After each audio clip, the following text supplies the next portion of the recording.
Allegiance, please stand and join me when we do that. I pledge allegiance to the flag of the United States of America and to the republic for which it stands, one nation, under God, indivisible, with liberty and justice for all. Thank you. The clerk would please take the roll. Councilmember Archibald? Here.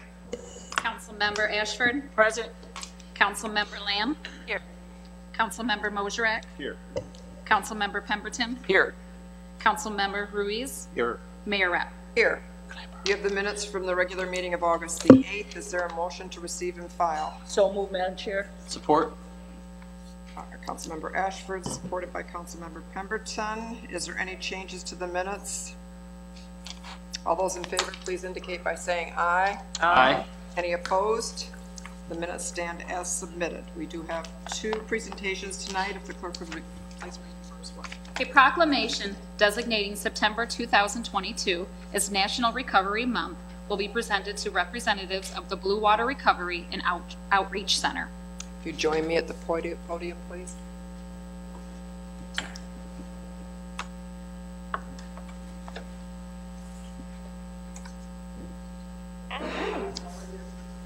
Nice to see you all here tonight. It's good to see you always.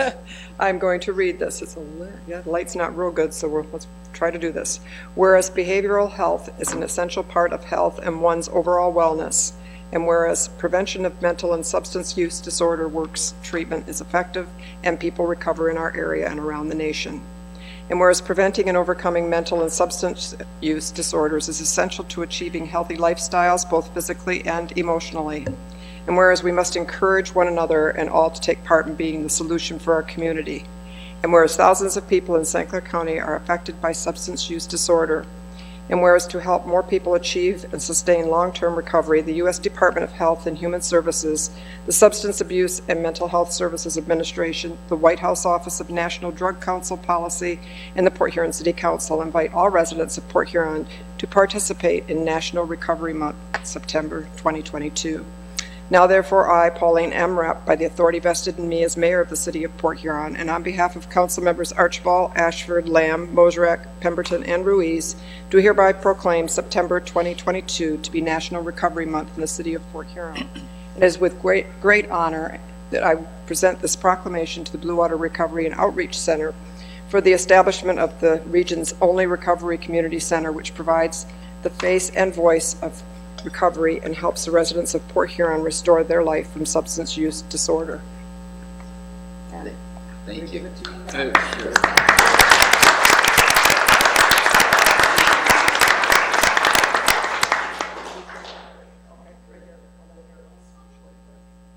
I'm not in front of you, am I? Okay. Yes, you did.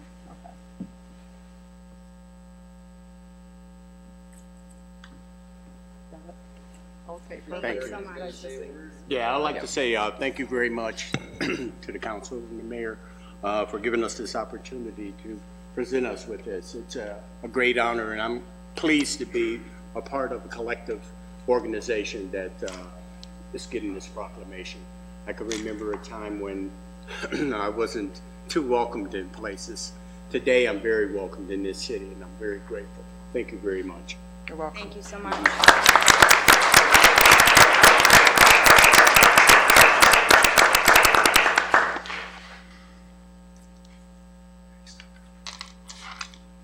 Presentation number 2.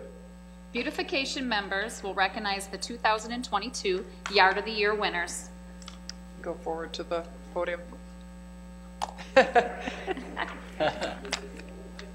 Hello, I am Laura Latrell, Chairman of the Beautification Commission. Today we thank Mayor Rapp and City Council for the opportunity to give recognition to the talented gardeners we are privileged to have in our city. The commission is comprised of a small but mighty group. And this year marks the 37th year of the commission's existence since it was created in 1985. Our mission is to enhance and maintain the natural beauty of the city of Port Huron. At this time, I would like to introduce the members of our commission who are in attendance tonight, if they will please stand. when I read their names. Julia Price.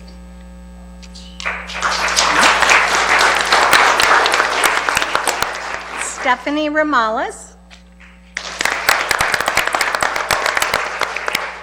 Jasmine Skaggs. Okay. Life members. These are members who have served for 10 years or more. Mary Jo Edson. Kathy Holt. Diane Horn. Donna Kelly. Carolyn McNeil. And myself. The City Council annually appropriates $3,300 to assist the Commission with purchasing flowers and to help with sponsoring the Yard of the Year contest and the Tree Recognition Program. We greatly appreciate this allotment of funds. And also a huge thank you to the City Clerk's office. I rely on them greatly for their support throughout the year. The Commission currently maintains flower beds at approximately 13 locations throughout the city. Most consist of multiple beds at a single location. Beautification Commission also sponsors the city's tree recognition program, so individuals can have a tree planted on city property in memory of a loved one. So our commission, we are all volunteers, and we have beds currently that need to be adopted. All it takes is your time and energy. So if you and a friend or if you and your family like to play in the dirt and you want to give back to this beautiful city, please contact me or the city clerk's office. And at this time, I would like to introduce Stephanie Ramales, who's the chairperson of the Yard of the Year contest, and she's going to showcase the beautiful landscaping of our residents and businesses. Good evening. Thank you, Mayor and Council, for this opportunity. This has been the 34th year for our Commission's annual Yard of the Year contest, started in 1988. Again, the objective of it is to encourage our residents and businesses to beautify their property and make Port Huron just a little bit nicer to live in. The properties are judged by master gardeners who look for very specific things like design, overall appearance, neatness, and plant material. The judges are impartial and are good at what they do. They follow a point system and they judge only the front of the properties. Addresses are given to the judges without knowing who the owner is. The city is divided into 3 districts, those being the North District, which is north city limits to the Blue Water Bridge, the Central District, which is Blue Water Bridge, south to Griswold, and the South District, which is Griswold Street to the southern city limits. It might be interesting to know that we have awarded 647 different awards to people since the inception. We've recognized 403 residents, 244 commercial businesses, and this year we had 32 nominations. The winners for the first time around, they get a coveted wooden yellow tulip that they can put in their yards. Our commercial winners get a plaque. Anyone who has already won one of our coveted tulips ends up getting a leaf to add to the stem of their original tulip. If I could now have your attention around, I will announce the winners. And if that individual is here tonight, can they step forward to accept their award? We start out with the central area, and I have Michaeline Dye on Erie Street. Are they here? Oh, okay.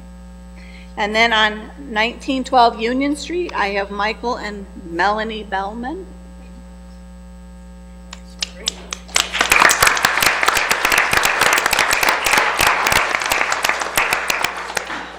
And they're a year 2 award winner, so they've got the stem. Then we have 1313 Wall Street, which is Douglas Bishop. They have had a tulip many years ago and a leaf, and so they're back to getting a tulip. Are they here tonight? Okay. And then we have the north end. 2503 Forest Street is the home of Scott and Nancy Nelson.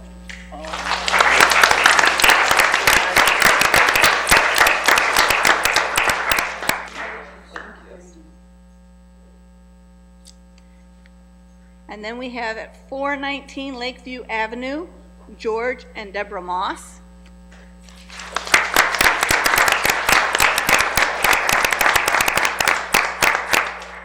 Again, they're a previous winner, so they end up with the leaf, add to their stem.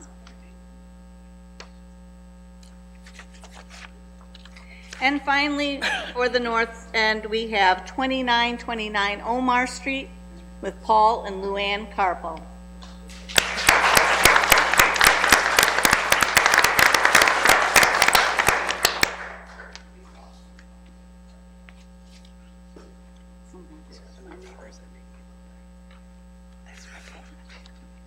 Finally, for the south end, at 3131 Avondale Street, Catherine Lemaritz is a new winner for us.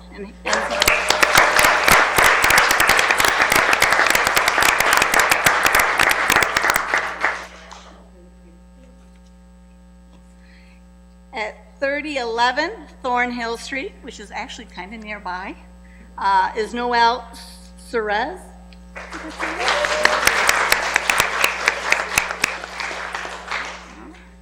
It was interesting going through there as I was taking pictures with my son. Some very nice houses, nice work. And then finally on 2830 Military Street is Scott and Karen Harris.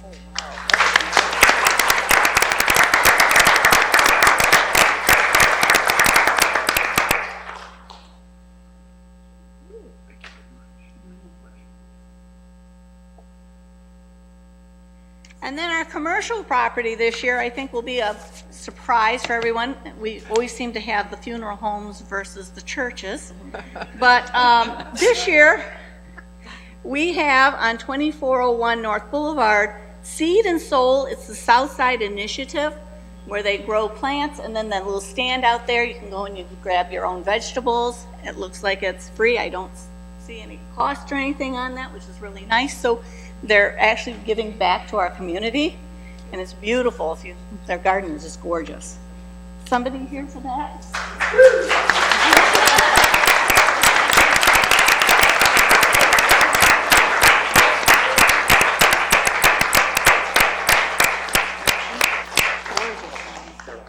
Way to go.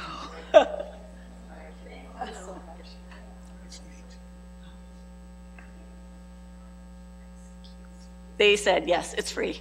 But It's free. It's a great. And then we end up with the Steve Revnick Award. Steve Revnick Award is for somebody who spends a little more time in the community trying to beautify it, but they don't really have to. They go above and beyond, and what they do is they're just an individual person. They're not commercial. They're not any type of business, but they just want to put a little extra into the community. And this year, Julia Price was nominated.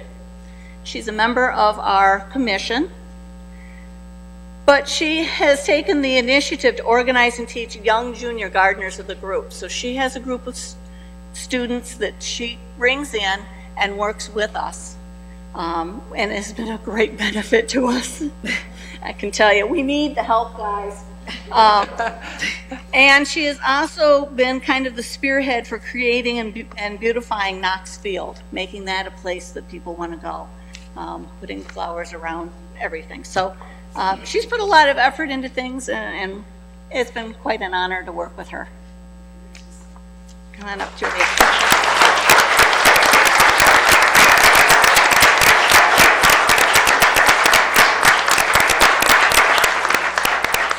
She does have some of her helpers back here if they want to stand up.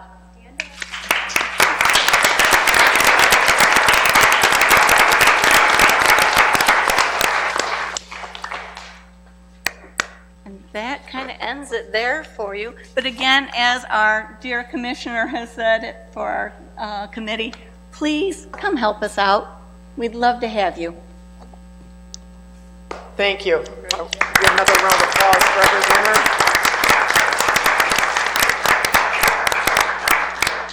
And thank you for all the hard work that you do, because I know that your numbers have dwindled over the years, and I certainly encourage anyone in the community to come forward and help the Beautification Commission with their mission, because we certainly do appreciate it.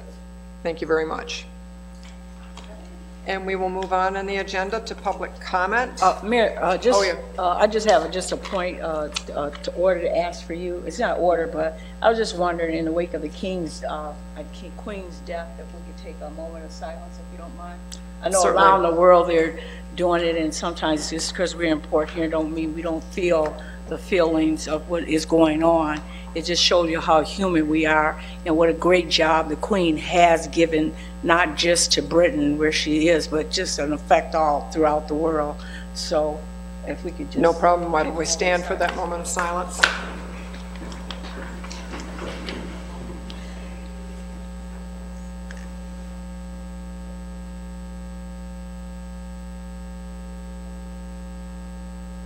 Thank you. Thank you. Thank you.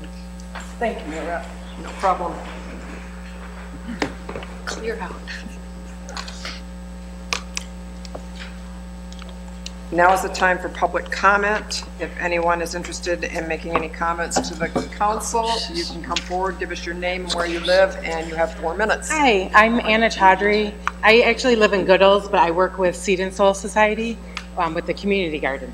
And I just wanted to announce that we are doing a special story time at the garden this Saturday at 11 o'clock in partnership with the library. And everyone's welcome. Bring your little ones, chairs or a blanket. And we're just excited to have an event. And if anyone else is interested in getting involved with the community garden, we have tending Tuesdays every week at 7 p.m. right there at the garden. Did I say? Yeah, Thursdays at 7. Thank you. Thursday. Yeah. What time was that on Saturday again? Sorry. Thursdays at 7 p.m. And Saturday story was- time was? is Saturday at 11 a.m. Thank you. Thank you.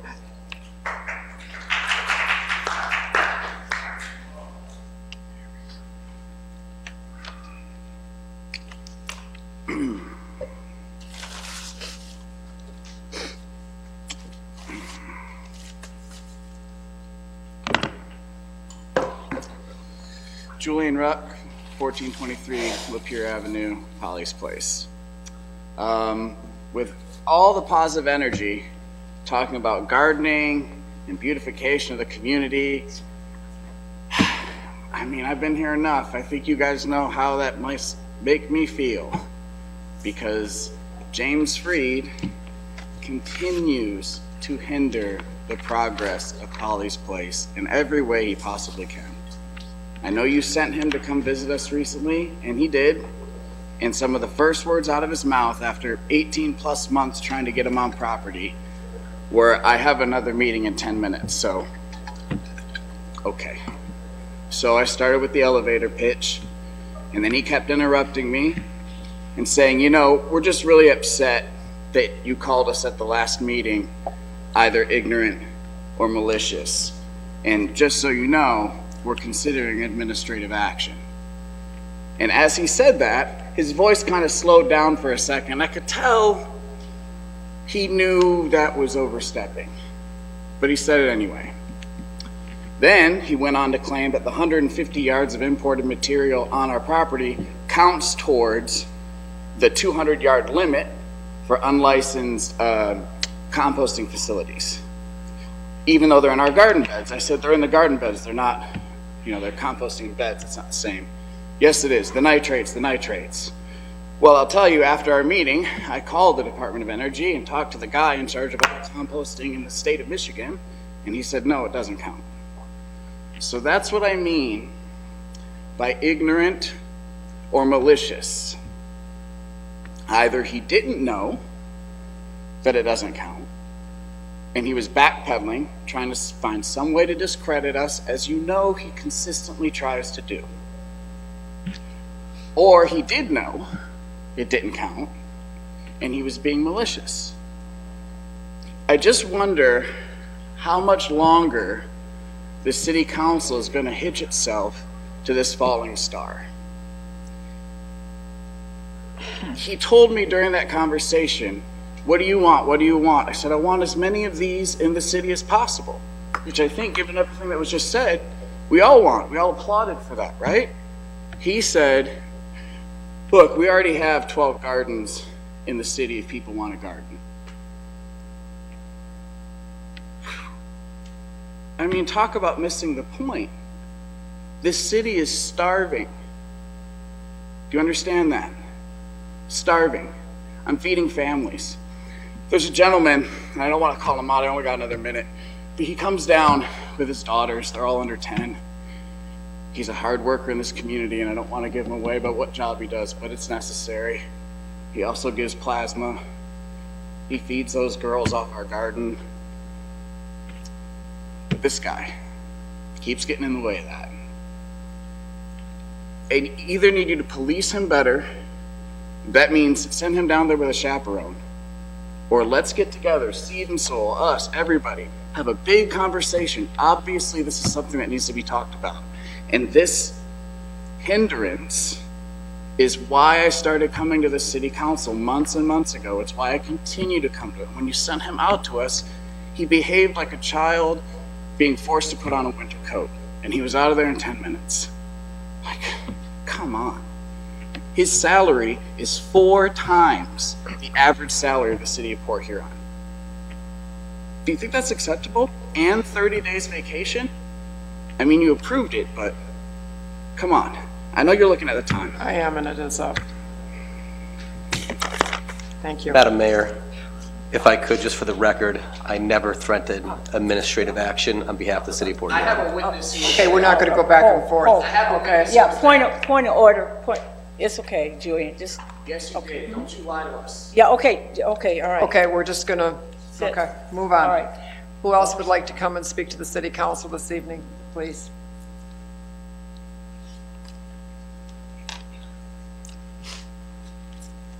Hi, I just want to thank you in advance for listening to me, and to everybody that won an award, congratulations. My name is Erin Goodman. I live at 2419 Stone Street, and I'm here to address the council today. I've lived on my property, I've owned my property for 14 years, and I have concerns that has to do with the F word fully spelled out in display on banners in my neighborhood. Unfortunately, I've had to deal with feeling extremely uncomfortable in my own home due to various reasons over the years. I've lived with people that, between church and Elmwood, who have allowed convicted sex offenders into their home, have dealt with firearm incidents over there, have had numerous people trespassing on my property, have watched drug deals in front of my house, and have picked up needles on the boulevard in front of my house at 2419 Stone Street. I've been to numerous agencies about some of these issues I have just mentioned, and I was told that there is nothing that they could do. After 14 years of living this way, I can't and won't stand for feeling uncomfortable anymore in my own home. Now I have to look at the big banner that says F Biden and F you if you voted for him. I live close to a school, and I feel that others and these other activities that take place on my block is unacceptable and inappropriate. This is not politically motivated, but rather a plea to keep our community a respectful place to live. I keep being told there's nothing that can be done about this. In the neighborhood on Stone Street between Elmwood and Church, I am still going to ask the city council, can we please come up with a solution as a community to shield our children from this vulgar display? Thank you for listening. Thank you.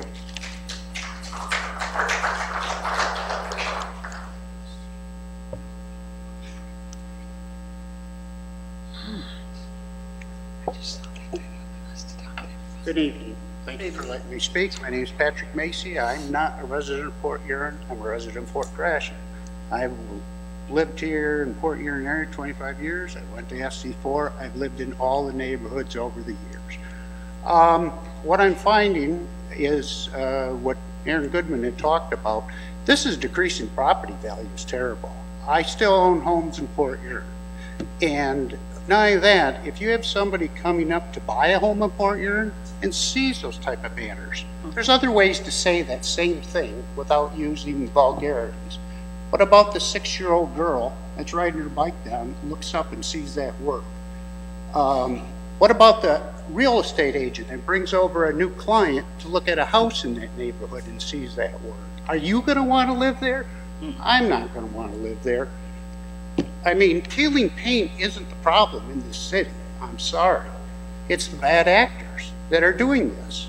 And I know the First Amendment, everybody hides behind it. I understand the First Amendment. But it's just ruining your city. There's people here tonight that done great things for this city. There's old houses in this town that are great, but we can't get beyond some of the bad actors in this city. Thank you for your time. Thank you.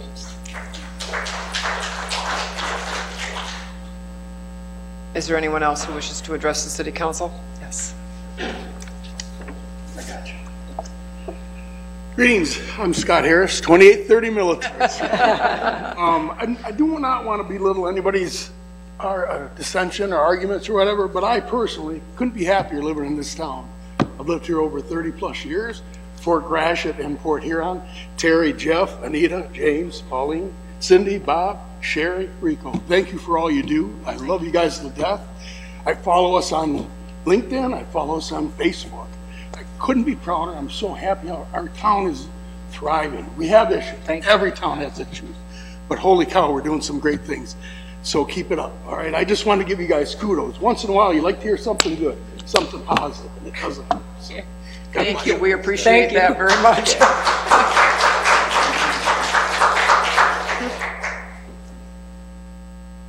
Hi, my name is Barbara Oak. I live in Marysville, 3333 Ravenswood. Resided there for over 40 years, but I always call Port Huron my home. My brother recently passed away, and as a serviceman in the U.S. Army and serving in Vietnam, he contracted Parkinson's disease. As a family, we felt that it'd only be fit, because he comes back here every year, visits, goes down by the river, whatever. He loved Port Huron. We wanted to lay him to rest at the Allied Veterans Cemetery. That is not possible because he is not a resident of Port Huron. And I think that is wrong. He grew up here, he graduated high school here, he married from here. Because life took him to North Carolina, it's just wrong that he cannot be laid to rest at the Allied Veterans Cemetery. And I don't know how to go about changing this. It's in the city brochure that he can. There's a non-resident and a resident fee. But when I called the county clerk's office, they said no.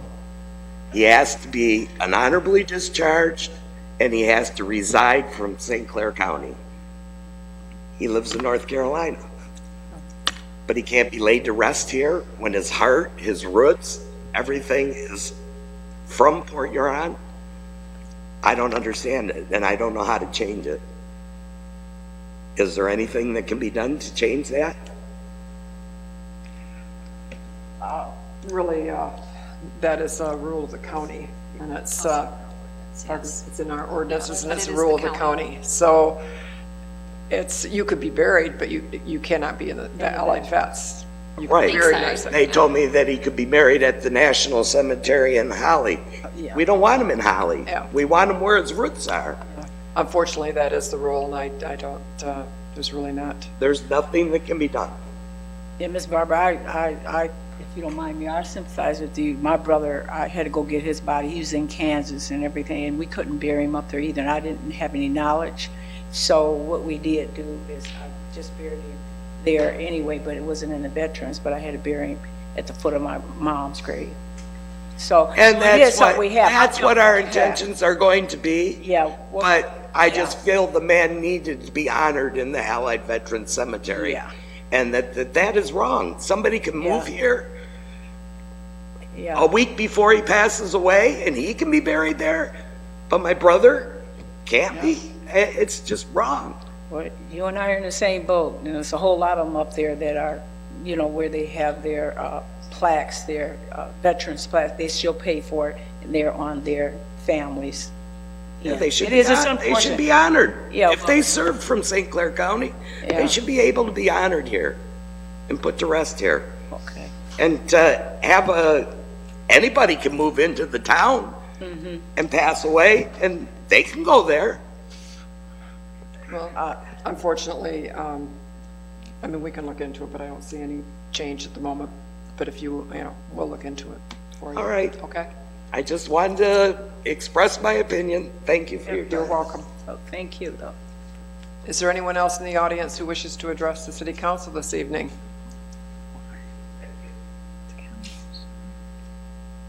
Good evening, Mayor, Rep, Council, Ken Harris, Wells Street, Port Huron, Michigan. I'm here to talk to you about a few things tonight. One of them's on our agenda here under resolution number 2, and it's the CAFR. But one thing that I noticed in the CAFR that was on page 48 is the fact that, you know, with the issues that we're having in the city of Port Huron, and some of these gentlemen and ladies and gentlemen have brought some of these facts up tonight, that I see we returned $182,000 of monies to the federal government. And I don't know how we can return federal government money like that when we have issues in Port Huron that these issues could be spent on. The only thing that was good about this on this page 48 is the fact that evidently that the federal government says the city of Port Huron has $382,000 into the CDBG fund, when in actuality I think we have $199,987.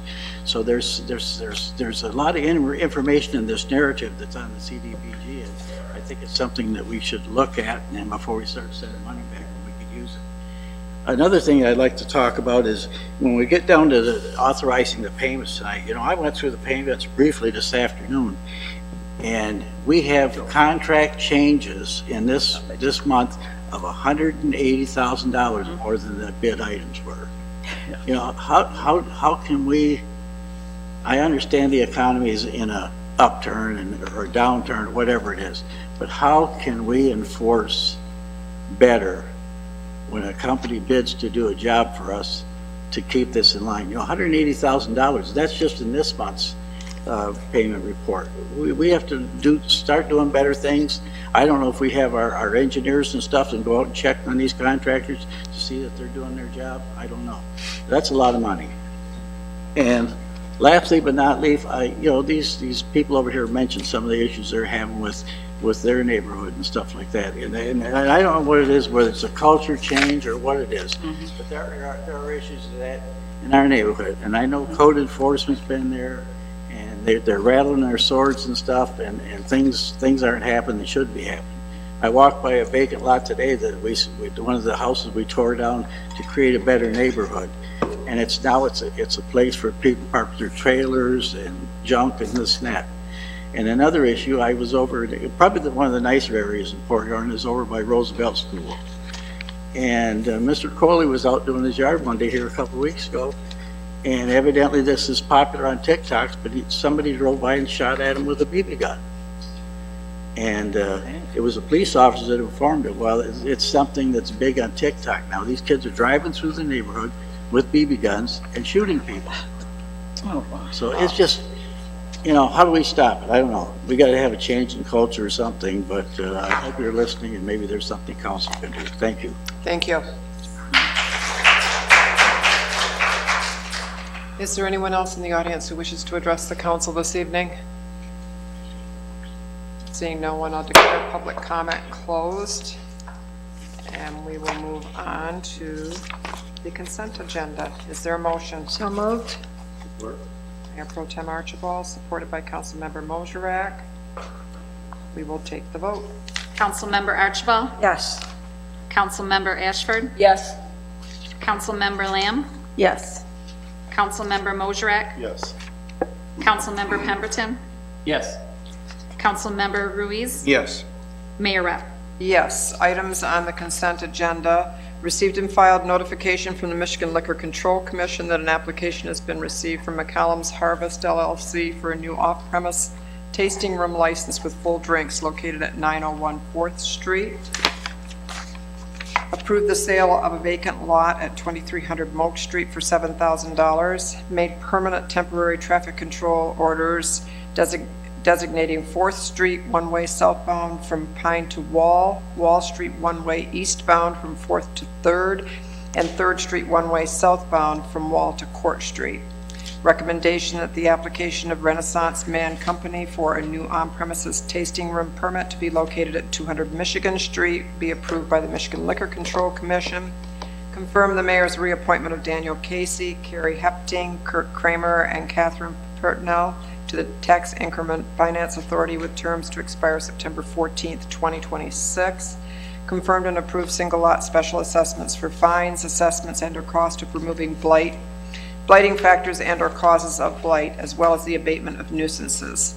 Approve the 3-year agreement with the Port Huron Area School District to assign 2 police officers to serve as school resource officers on the Port Huron Area School District campuses beginning with the 2022-23 school year. Approve the agreement with St. Clair County Community College to assign 1 police officer to serve as college resource officer on the St. Clair County Community College campus for the 22-23 college year. And that is the items that were on the consent agenda. Whoa, that was a lot. Okay, we will move then to, from the city manager, number 1. Accepting the bid from Wolverine Freightliner Eastside Incorporated in the amount of $104,322 for the purchase of a 2024 model year chassis, and approving the bid from Truck and Trailer Specialties Incorporated in the amount of $123,315 for the purchase and installation of a Cry-Steel 11-foot select dump body, salt spreader, and underbody plow for use by the Streets Department. Is there a motion? So move. Councilmember Ashford, supported by Councilmember Lamb. Is there? Madam Mayor and Council, this is not just a plow truck for the summertime, or for the wintertime, excuse me.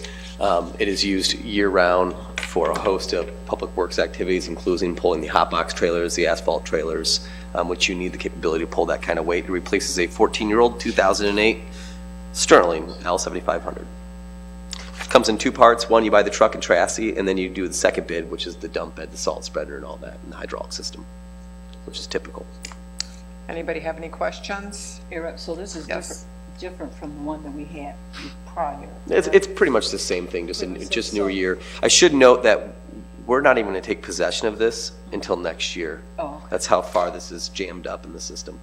Okay, but the emphasis you're trying to make with this is that it is a multi-usage. Yep, year-round. And then year-round, and then you have we always deal with my deal to get a better discount money-wise, so it's cost savings. Correct. Okay, and then you alluded to the fact that this is coming out of the motor vehicle pool fund? Correct. Okay, and so that's both, so that's leaving that fund about $567,000 remaining in that pool. Yep, and this was a budgeted item. And it was budgeted, okay, thank you.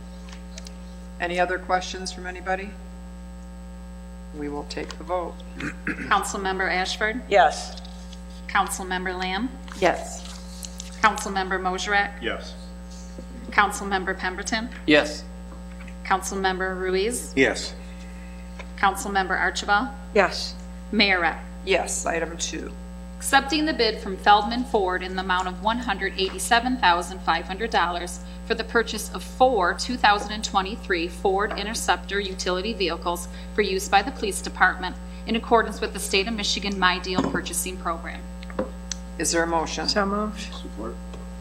Mayor Pro Tem Archibald, supported by Councilmember Mosherak. Madam Mayor and Council, administration recommends holding your nose before voting for this one. These vehicles are about $10,000 higher than what they were in the previous year models. And there is no guarantee that we're actually going to get these vehicles. There is a patrol car shortage across the state right now. People have older vehicles that are breaking down. They can't get them replaced. The vehicles that we're replacing right now have between 103 and 108,000 miles on them. We add 30 to 40,000 miles a year. So we're not even sure if we're gonna be able to get these vehicles in stock and outfitted on the road before those other vehicles begin to break down more and more and more. So we ordered a bunch of trucks last year, half of them got canceled. So we are seeing the inflation costs and the cost of goods and services going up, honestly, about $10,000 a vehicle from last year. So why are we doing it? Because we have no choice. We need no these. choice. We need these vehicles. Our fleet vehicles for the patrol division will begin wearing out, and insurance won't cover them when they get too high miles. Okay, and with that no choice, and you don't get them anyway, so what is a Hail Mary. We'll get them, hopefully. Eventually. Eventually we'll get them. Oh, Hail Mary. Eventually. If all fails, Chief has some segways he can cruise around on. Oh, yeah. Okay, and so in this includes all 4 vehicles, is that correct? Correct, yep. And these are budgeted items. You will see another item for the outfitting of these vehicles as well, Oh, okay. Oh, assuming we take possession of them. okay, and so this is also being taken out of the motor vehicle fund also, is that correct? Correct. Is that different from the motor vehicle pool? Or Nope, is it's it the same. It's the same. Okay. Any other questions? We'll take the vote. Councilmember Lamb? Yes. Councilmember Mosherak? Yes. Councilmember Pemberton? Yes. Councilmember Ruiz? Yes. Councilmember Archibald? Yes. Councilmember Ashford? Yes. Mayor Rep? Yes. Item 3. Accepting the sole source quote from McNaughton McKay Electrical Company in the amount of $74,027.21 for specific computer hardware and software, which includes processor and HMI components, input-output upgrade components, and electrical relay components for the PLC replacement and software upgrades at the water filtration plant. Is there a motion? So moved. Support. Councilmember Ashford, supported by Councilmember Pemberton. Madam Mayor and Council, you previously authorized replacement of the programmable logic controllers in our wastewater plant. There's a proprietary computers, hardware and software that allow it to communicate and operate with the SCADA systems.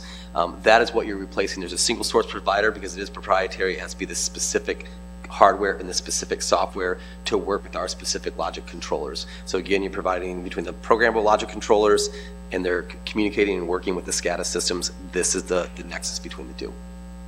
So, Mayor Rep, yeah. Yes. So the SCADA system, it needs to talk to this, and Yep. they need this piece of equipment in order to complete that what we already started. Yep, and it's unique and proprietary. Okay. Now, if you want to know what a programmable logic controller is, you're going to have to call an engineer up, because I do not. No, it's a piece of equipment that Yep. helps to connect the workings of the computer software. Is there any other questions? I ain't smart, I just happen to know that. No questions? We'll take the vote. Yeah. Councilmember Mosherak? Yes. Councilmember Pemberton? Yes. Councilmember Ruiz? Yes. Councilmember Archibald? Yes. Councilmember Ashford? Yes. Councilmember Lamb?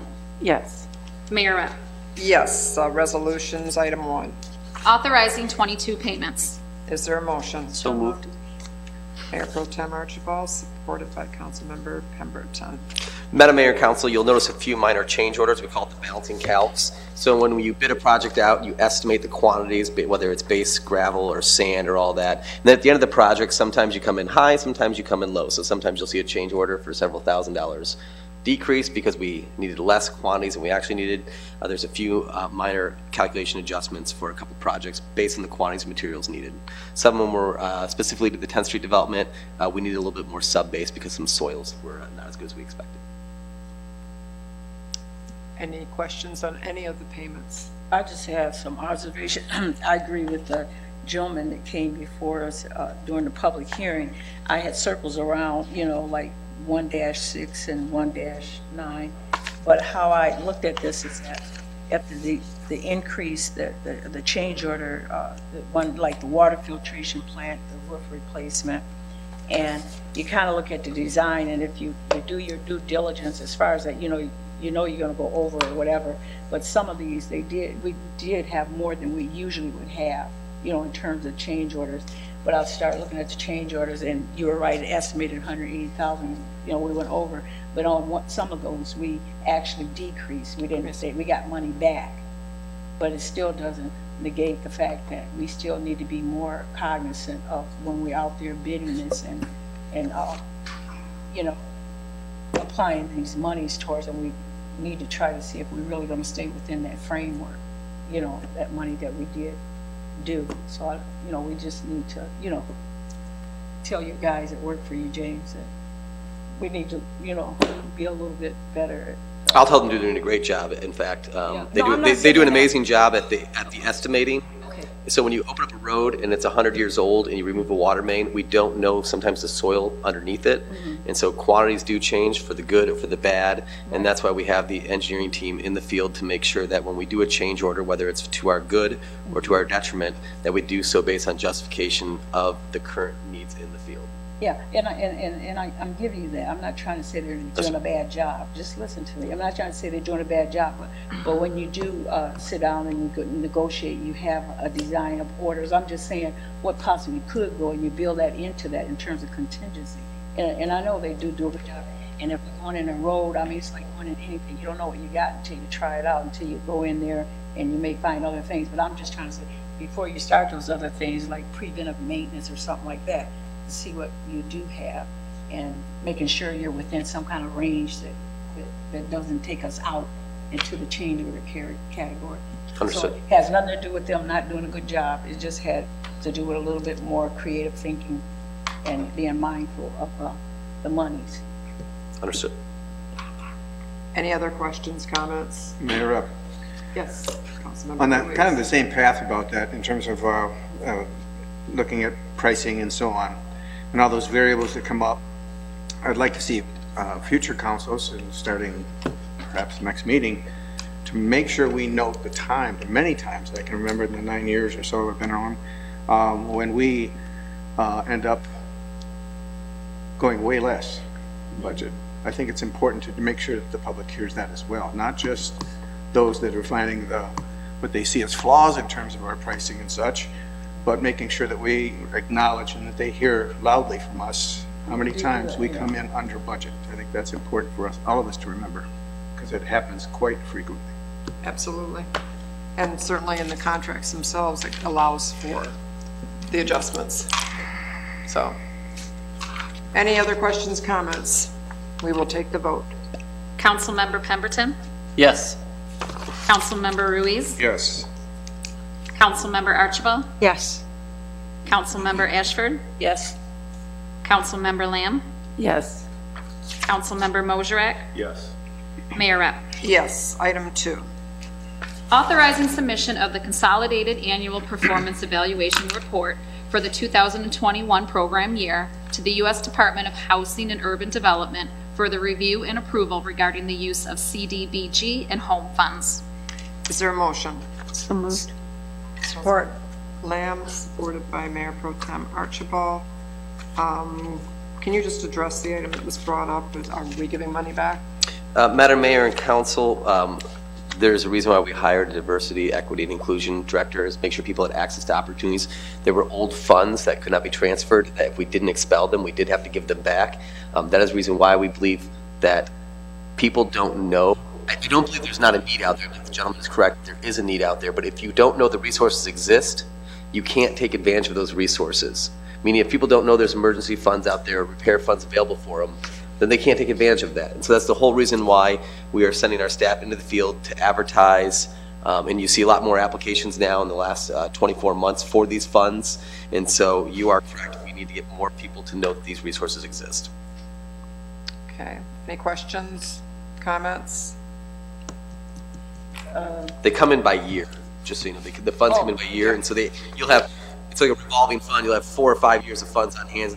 The last year will roll off and you have to send that back. And so that's why it's important that we keep in the pipeline these applications for these programs. You know, just refresh my memory. This is a trend with us. Did we give something back last year? I don't want to say off the top of my head. I can't remember, to be honest. I think we did. We did. I was just, okay. But these are from several years ago before we really made it a concerted effort to make sure that Correct. people knew. Correct. So now we should not have that same thing happen. Correct. So we got a playbook we're going to use to try to get out there and get more people to take advantage of what the money is available. Yeah, we met with all the pastors around the region because they all have congregations. We told them, you know, if you have a senior citizen or someone who needs something, let us know. Any comments, questions? We will take the vote. Councilmember Ruiz? Yes. Councilmember Archibald? Yes. Councilmember Ashford? Yes. Councilmember Lamb? Yes. Councilmember Mosherak? Yes. Councilmember Pemberton? Yes. Mayor Rep. Yes. Item 3. Authorization to purchase, acquire, and construct capital improvements, and to publish notice of intent to issue municipal securities for public facility improvements. Is there a motion? So move. Support. Councilmember Ashford, supported by Councilmember Lamb. And that is a very general description, so could you please? It is intentionally vague. Madam Mayor and Council, No one would know what that this is a very large number that we have no intentions of actually reaching that ceiling. This is a notice of intent that we are legally obligated to adopt that lets the community and the state as a whole know we intend to issue bonds for the purpose of building a new central fire station. We also may use this opportunity to address other capital needs within city facilities. We don't know what those are. We don't know if we need to be quite frank. So what the bond council recommends is throw out a ridiculously high number that you know you'll never need. And then if you need to use, when you get your bids back and get your projects back, then you'll know what your total amount is. So we have no intentions of actually issuing $13 million in bonds. It'll be closer to about 10 total, but work with our finance department, we think we'll be well under 10. We have cash on hand as well. Did you say under 10? That's my intention, correct. The next project will be right around 10-8, and we intend to use some cash on hand to keep our borrowing costs down. So this is just the first step. Correct. Is there any questions from anybody? Yeah, Mayor Rep, Councilmember Ashford. James, are there any risk factors, like the market or inflation or something that would have any? So we'll get to that in the next action item about what the cost pressures were on a new fire station. Right now, the market is relatively good for the muni bond market. We'll be able to issue these. We project somewhere around 350 basis points, so 3.5% is what we'll issue these bonds out. They'll be callable in 10 years, so we can begin refinancing them in 10 years. So if we bond out in 10 years, the market's back down to 2% or 3% for bonds, we can always refinance those callable bonds. But this just lets the community know, like, hey, we're looking at issuing some public bonds to support the construction of this fire station, which would be your next action item. And what bond category does this fall into, like corporate bonds or? This is municipal bonds. Municipal bonds? Municipal taxable bonds. Right. Any questions? We will take the vote. Councilmember Archibald? Yes. Councilmember Ashford? Yes. Councilmember Lamb? Yes. Councilmember Mosherak? Yes. Councilmember Pemberton? Yes. Councilmember Ruiz? Yes.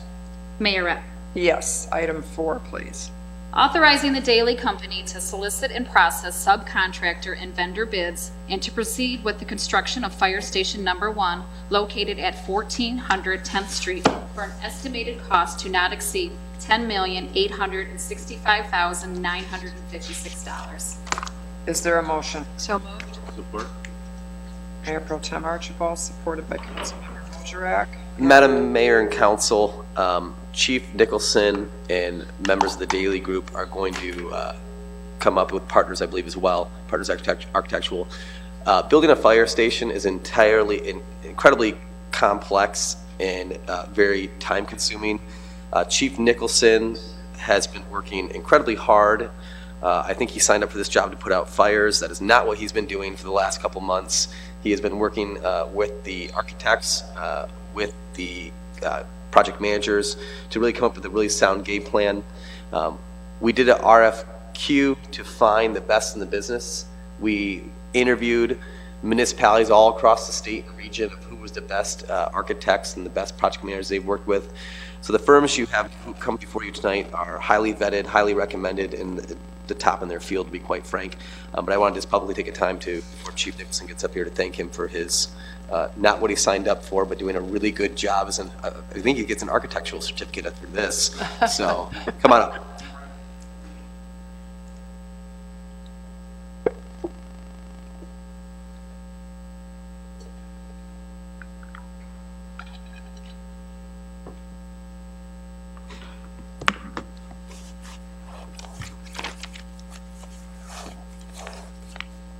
Mayor and Council, the resolution being brought forward this evening is a culmination of 3 years of effort. Its processes include an existing facilities assessment, 2 independent structural engineering evaluations, 2 space needs assessments, 2 geographic information studies, the involvement of 2 architectural firms, and consultation throughout the design process by a construction management firm. With your approval tonight, the largest investment in the Port Huron Fire Department in over 60 years will move forward. The current central fire station, constructed in 1960, has been deemed to be functionally obsolete and structurally deficient to an extent that economically it is not prudent to consider rehabilitation. Fire Station Number 1, as proposed, will bring the Port Huron Fire Department into the modern era of firefighting and rescue services for today and the future. Critical considerations such as equipment and PPE decontamination, air quality, carcinogen and pathogen mitigation, and other occupational health and safety items will finally be addressed. The long-term protection of vital city infrastructure in the form of heat and smoke detection, sprinkler systems, building security, and structural hardening from severe weather will be provided. In terms of benefits to fire department staff, a facility that addresses mixed gender staffing, post-firefighting decontamination, classroom and practical evolution training, and a modern functional workplace will finally be realized. From a financial perspective, this facility will replace a 1960s era building with its original gas-fired boiler, minimal insulation, and single-pane aluminum frame windows, as well as a host of short and intermediate term repairs. This will also allow the site of the current central fire station to be converted to a more suitable use for the property it occupies. All of these items will allow the fire department to move more efficiently and effectively serve the public when they dial 911. Lauren Lee from Partners in Architecture, who is our architect of record, as well as Scott Wheeler from the Daly Company, are here tonight to provide an overview of the design process, cost controls, and some of the highlights of Station Number 1. Lauren?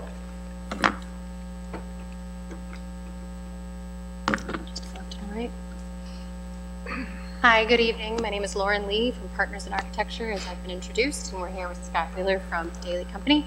We've been working with the department for quite some time now to lay out a new fire station headquarters.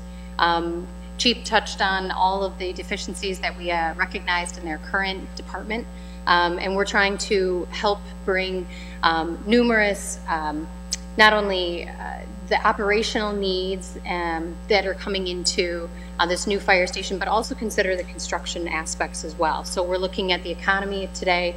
We're looking at the different materials that are available, the construction timeline as far as when these systems would be available and what best timing to actually build them in. So working with Daly, having some expertise from other projects that we've done in the area, and then also, we've also been part of other community outreach like Fiero conferences and that kind of thing. So we're trying to stay up to speed on what is today the most prevalent and the most health and safety items in the departments, and bring those to Port Huron and move them forward. So we have the site plan. There we go. Oh, sorry. It's too quick. Okay. So here we are, 10th and White, and between White and Chestnut.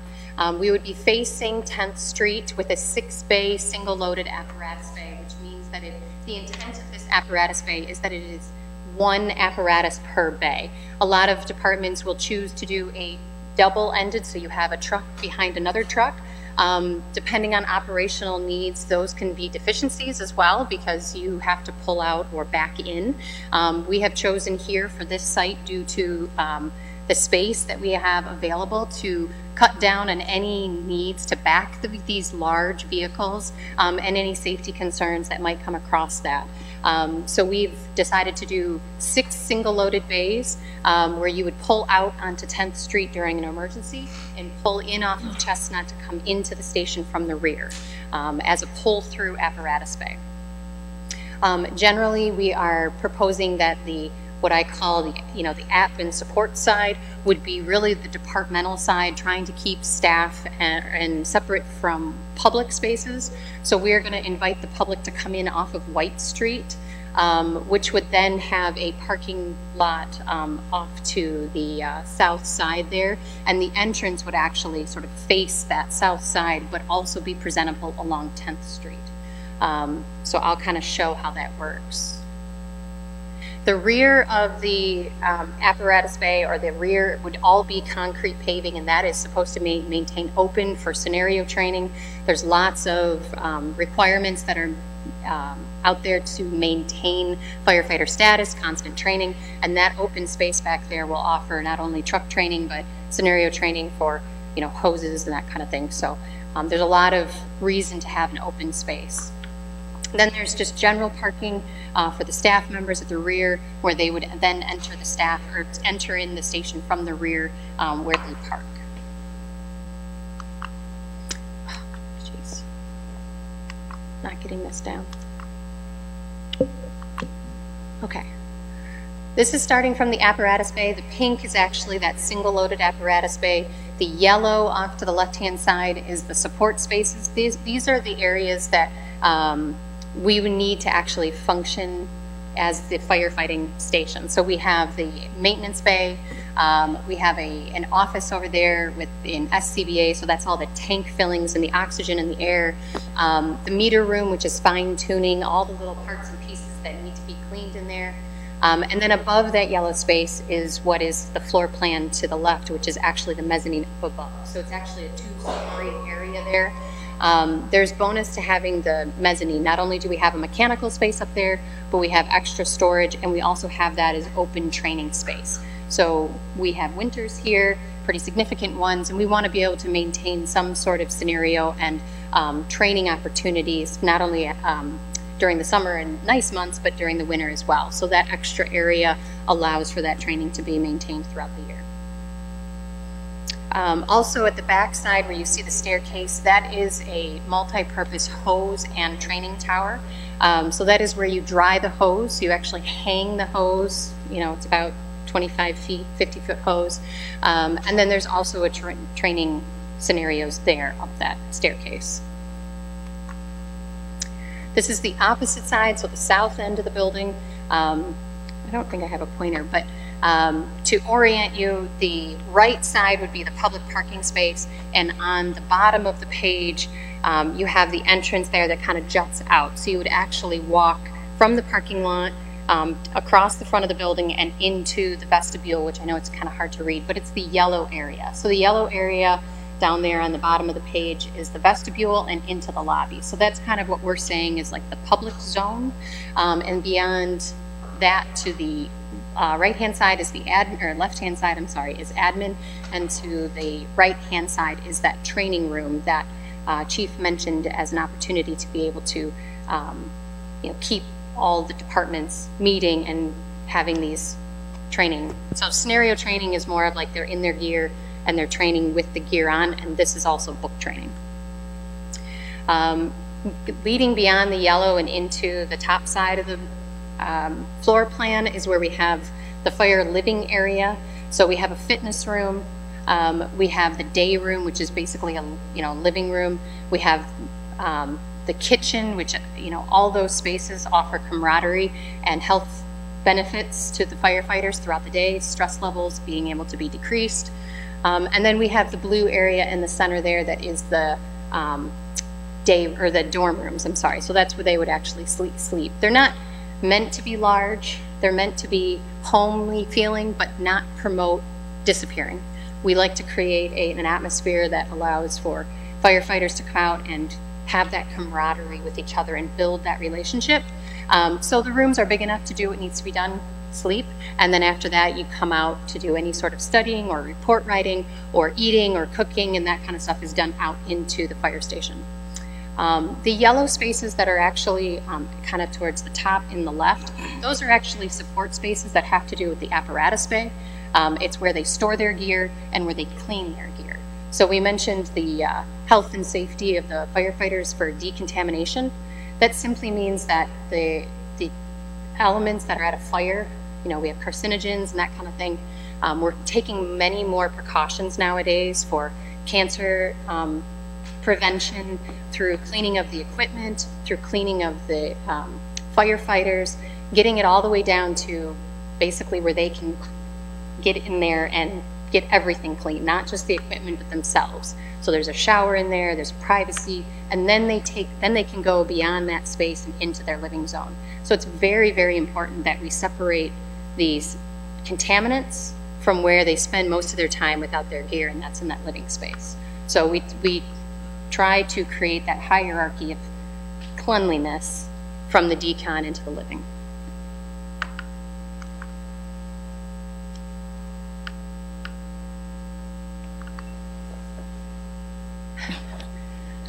Okay, so here's the front elevation. As I was mentioning, the flag poles would be towards white, and the flag poles and that main entrance there that has the gable end is actually the front entrance, so that's supposed to be presented.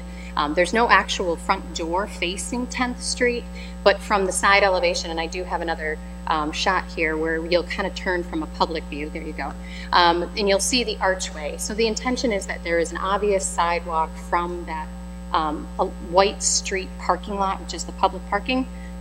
Take the sidewalk and you would walk directly into this archway and come into that vestibule. From there, I don't know what I'm doing.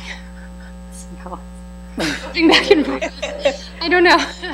But there, I mean, the intention here is that we have a traditional looking building that we are coming with solid materials. It'll be a long lasting building. The masonry is going to be not just the brick that you see, but it's actually masonry backed as well. So we've been talking extensively with the Daily team about what makes the most as far as, you know, should we do steel frame or masonry frame and that kind of thing. And we've really vetted it out to where we all feel very confident that what we have shown here is not only doable, but preferred in the construction method as far as delivery times, availability, and then obviously worked into the budget that we've presented today. If there's any questions, I can answer them. Does anybody have any questions on what she's presented? I just have you. What was your first name? Lauren. Lauren, Yes. Good job. Lauren, you mentioned, so we have 2 training rooms built in here, one on There's open just space, whatever you sorry, call it. there's the classroom training. Okay. And then there's the scenario training, which is more of like the just in the live apparatus. Yes, Oh, okay. yeah. And then in the front part of it, go back to the front. Sure. Front view. I can. Okay, so here we have, you know, you have sort of like garage doors on each side. Now you have 6 bay areas, and all those will be occupied by truck, fire engines. Yes. Okay. What's the difference between the 2 on the side versus just nothing aesthetics, much, just an aesthetic, yeah, and you know, kind of breaking up that front facade. It's, you know, when you get 6, it can get kind of cumbersome. So we've taken that first 4 and kind of accented them a little. Yeah. Yeah, and the reason I asked, I didn't know it was the size of the No, actually, it's a little bit telling there, but the doors themselves are all 14 foot by 14 foot. They're the exact same door. It's just we're playing with the masonry and the facade a little bit to make it look a little larger. Okay. And I can appreciate your entrance, no interest is, at least public, being off of 10th, you know, because of the safety, the traffic and all that. And when you are backing up, if they happen to get a call, they'll have more of a leeway to, you know, go out that side. So I like that. Good. And also, what I didn't hear is in your equipment, I know you're trying to keep us under budget, this big old huge price tag we got up here, and we still might be under that, right? We'll talk about that next, yes. Okay. I can speak to some of that. I beg your pardon? So, a couple things I think that we'll talk about is the guaranteed maximum price. We do have contingency built in. When we facilitate the bids, we'll actually get a price. This is the guaranteed maximum price, meaning we'll not be over this. One thing that's important is the design element as well, as I directed them to make sure this is a beautiful facility. We're going into one of our most important neighborhoods in the city. It's going to be a community focal point. We want it to be beautiful. We want it to bring value to the neighborhood as well. You have the hose tower, which I didn't even know you have to hang a fire hose until a couple of years ago. Every time they use it, they got to hang it to dry it so it doesn't get dry rotted. Provide them that little space in the corner there to do some internal stuff. The adoption of the professional standard enhancements for firefighters in the state of Michigan. So in the last 2 years, the state of Michigan has adopted new annual standards of continuing education that firefighters, whether you're a professional fire department or you're a part-time fire department, will need to adhere to. There is no way the smaller agencies around the county can keep up with the educational requirements. Therefore, our classroom space there will actually turn into a revenue generating opportunity because we will be able to host continuing education classes and invite fire departments from all over the region to come and join these classes so that they can maintain their certifications as well. And so that is the reason why that, which is a much smaller space than originally designed, is there as a possible future revenue generator. Chief, if you could speak to the guaranteed maximum price and how you came to that number. Mayor and Council, the total number of $10.8 million includes a hard cost side and a soft cost side. Think of in this fashion, the hard costs are what Daley is going to bring to the table as far as building the building. If we turn the building upside down and shook it, the things that came out, their costs are associated with the soft cost side. So when the bid packages go out after your approval, hopefully tonight, the bid packages will go out in September and October. They will be assembled. If in totality they are under the 10.8 mark approved tonight, all those in totality will be established as a guaranteed maximum price. So there will be a contingency built into that as well, and that's part of the approval. There's a contingency on the hard cost side, and there's a contingency on the soft cost side for unforeseen circumstances or things that just happen in the course of construction. But those are very small amounts. But when 100% of the bid packages are in, the City of Port Huron and the Daley Company will agree upon a guaranteed maximum price, and anything other than change orders on my order will be absorbed by the construction management company. So they're taking the risk. Because of the market conditions, that GMP is only being established after all the bids are in, and that's just a function of the market at the time right now. There's just too much risk for them to assume a GMP prior to 100% of the bids being in. There's just too much market. I understand. Yeah, thanks. Just a question for the partner down here, Ann. And I know you, still in the cost, you say you're going to make sure that you review all the equipment and stuff that you guys are going to put in there. And so this doesn't mean cutting any corners. We're going to still have a quality job that's being done. Is that correct? Very much so. Oh, okay. Yes. I just want to hear you say that. Yeah. Very much so. In fact, that was part of this, what we call value engineering. I mean, it's value engineering because we have to figure out not only the cost. I mean, we could go cheaper, we could have siding, right? I mean, we know that there's cheaper materials, but your siding isn't going to make it the next 30 years. So these are the recommendations that we make based on that value that we know that municipalities need.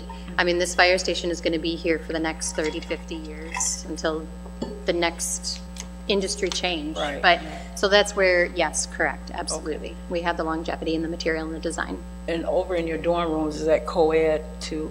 Yes, in fact, that's the way we design it to be gender neutral, is the way that things are going. So the restroom facilities are actually completely separate from the dorms. So you actually walk across the hall.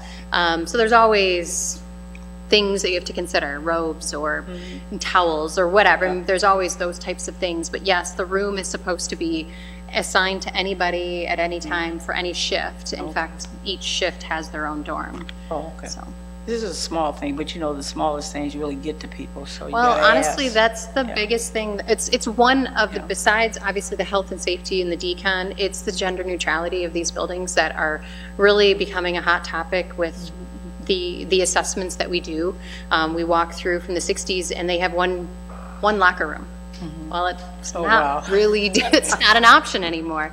So now we're going into this gender neutral bathroom layout where it's not a distinguished locker room anymore. And that's what we've presented today. Okay. And also, my last little bit of statement here is I really do like the design. You didn't go all out like, you know we don't want this. We need this for our city, our residents, and we need the best that we can do, you know, based on all this. But, you know, it's not like overkill or anything like that, but it is. It's nice, and you put everything with it that we need, and I think the sustainability of it and the usage of it, you know, could go a long time from here. Thank you. Yeah. So thank you for a nice job. Rob? Thank you. Anybody have any other questions? Mayor, Yes. if this is approved tonight, is this architectural design set in stone once this goes out, or would there be an opportunity to look at it? And for whatever reason, I have none off the top of my head, but if we were to come up with a reason of wanting to see something different or some changes, additions or eliminations, is that possible? Yeah, we're getting into a phase where we're taking this pretty picture and turning it into a set of actual construction documents. So I would say that there's definitely some time as we're getting those things hashed out. In fact, this pretty picture, once we get into the nuts and bolts of things, you know, we're going to be pushed and pulled a little bit as we kind of refine it. So there might be little architectural things that we've had to modify just to make it from this to actually constructible or actually available. So I would say that yes, there's definitely some time that if, you know, you wanted another update or there was some input, you know, that came back to us, that we could, you know, look at incorporating it. Thank you. Just to piggyback off that, but your core blueprint would be the same, but you're talking about anything. Right, I mean. Yeah, your core. Yeah. Right. If all of a sudden we heard that you wanted a pink brick or something, right? Like, yes, there's still time on that kind of thing. I just wanted to make sure you were. If you wanted me to flip the building on its head, I think we'd be stepping backwards considerably, but. No, okay, thank you. Yep. Or if the bids don't come back in that price range, then there obviously would have to be. We would have a problem. Yes. Yes, you would. I'll just make a comment. Daly Company is also handling the renovation at number 3, and they were spot on. And that's a renovation. It's on a much smaller cost scale, but a lot higher level of complexity. You know, short market times, the issues with the renovation, unforeseen conditions, and it's going very smoothly. And that's one of the reasons we spent the extra money to have the construction management company involved through the design process, is to avoid that issue of we get the bids back and we're grossly over budget. I mean, that is the savings we're trying to find for the city. Anything else from anyone? Thank you very much for the presentation from both of you. Very nice building.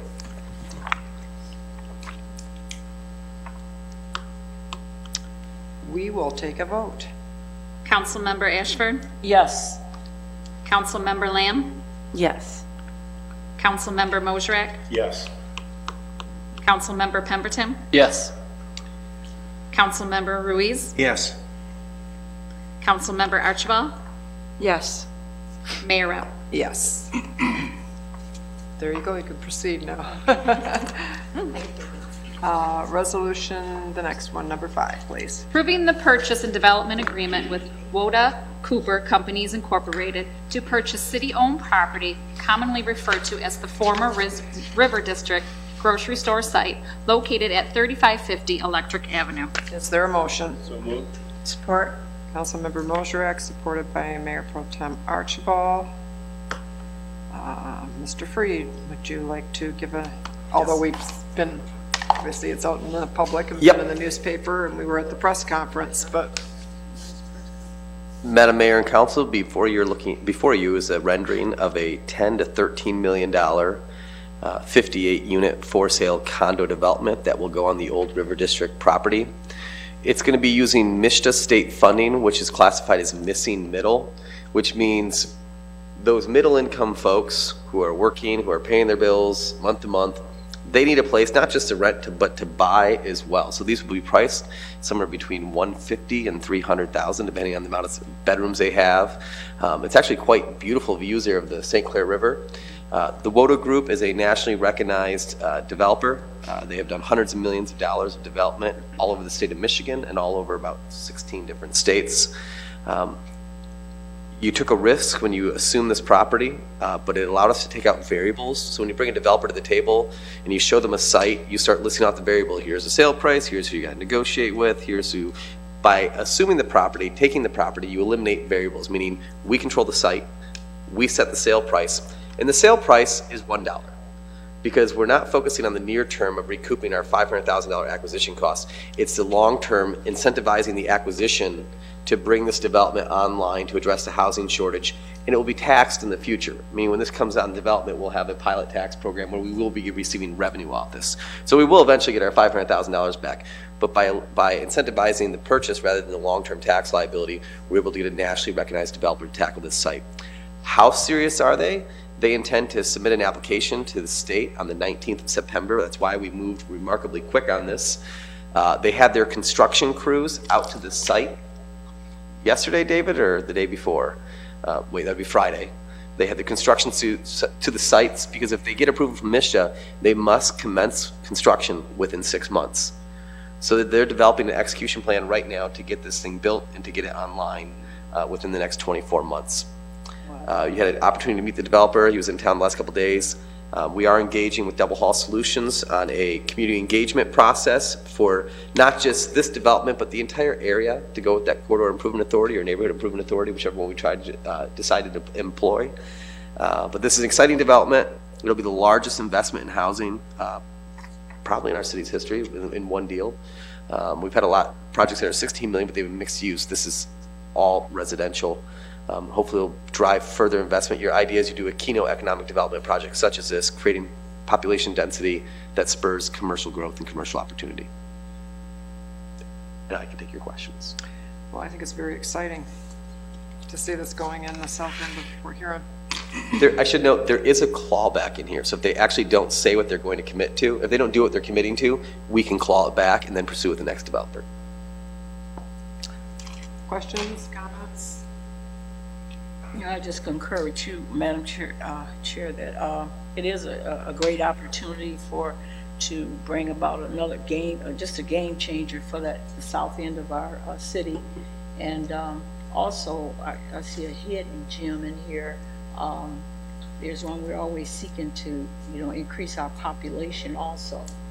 And we have the issue about housing, so we're doing that. I think Dave and his team and staff, they're working hard at that. And it was one of the council's goals to, go into our neighborhoods and deal with our housing. You had that big spread that you did a couple of years ago, David. And this is kind of like the results, some of the evidence of it, that it is happening. Because I was always questioning myself, I said, when are we going to see something?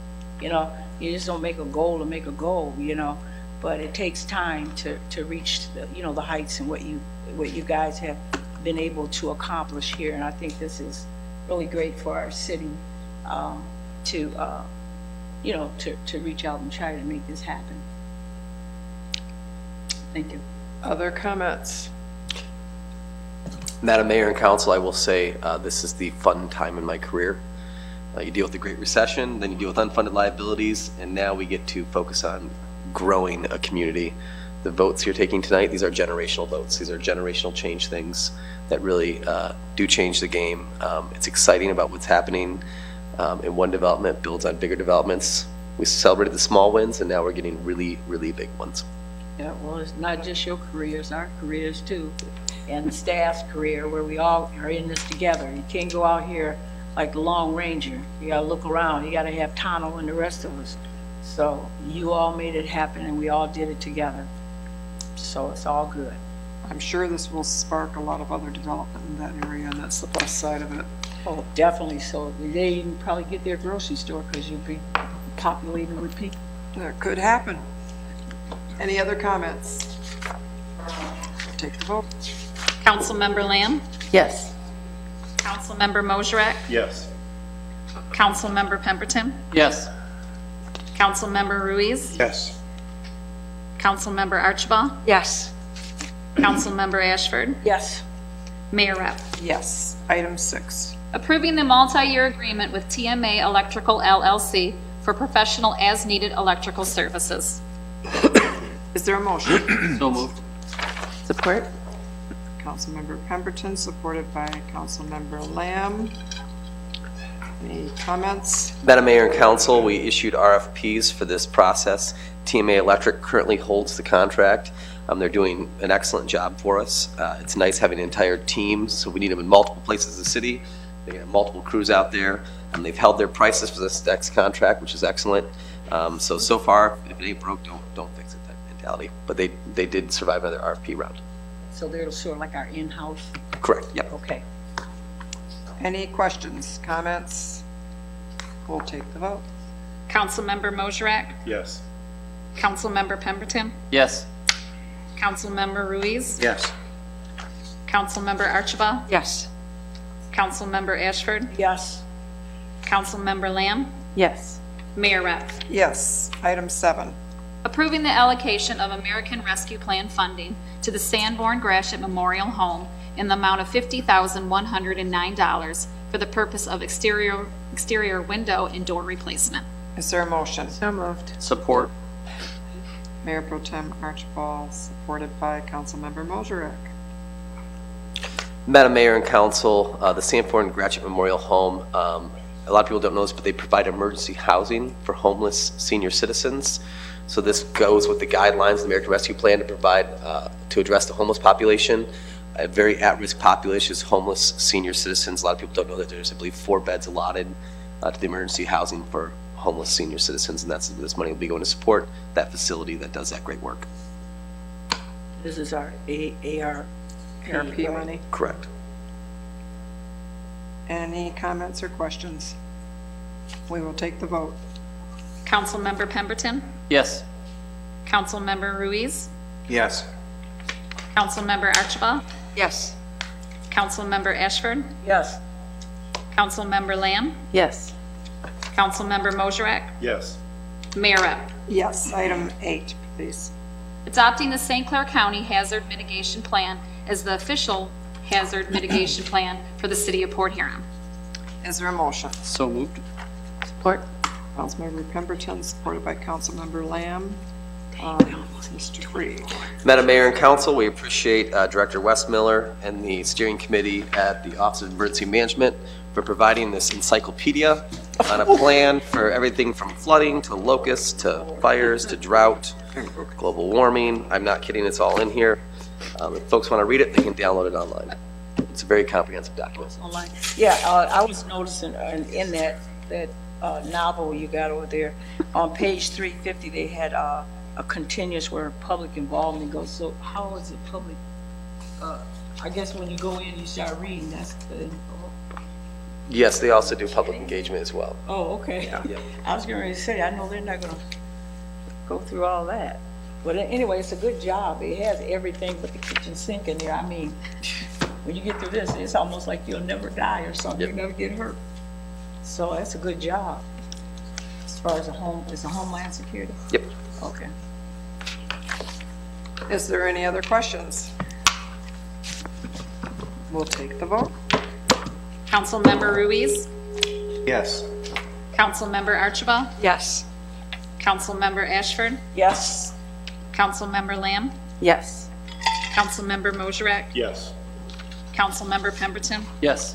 Mayor Rep. Yes. And that concludes our agenda. I have the Spirit of Port Huron ceremony, Spirit of Port Huron Awards ceremony will be held 2 weeks from tonight, the 26th, at 4:30 p.m. in the McMorran Place Lounge prior to our council meeting. So everyone's invited to attend. Is there anything else to come before council?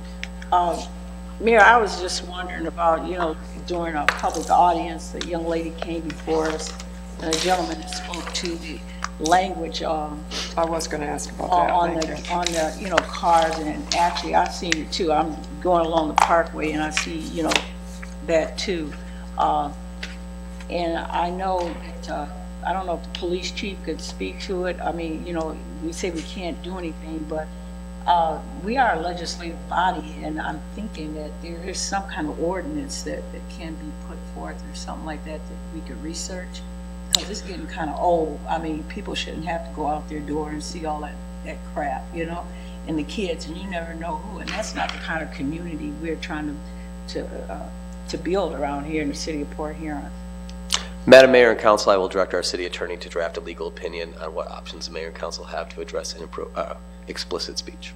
Yeah, that would do, because it is, and it's hurting. I saw it today, so, and I had it on my list to bring it up, but yeah, it's Oh, I offensive. agree, it's not nice, but I know we've always been told we can't do anything about it.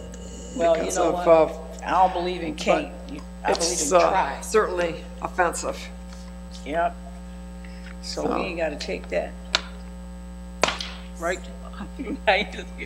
Is there anything else to come before the council? Madam Mayor and Council, I do want to clarify in regards to the CAFR plan, the money that we are getting back and returning to the state, a large chunk, most of it was from Community Action Agency, from COVID money that they couldn't expel because they got their own pool money, so they had so much money they couldn't give it back.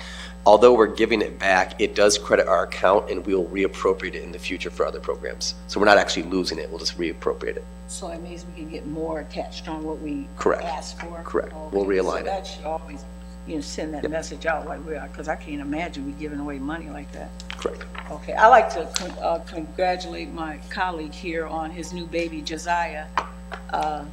Give him a round of applause for the baby. Another Pemberton. That's right. They just keep coming. I don't know. Oh, Lord. They keep coming. Probably he must be working on the Brady Bunch. He is. Well, you can have him. I'm finished with that. Is there a motion to adjourn? So moved, Madam Chair. Meeting adjourned.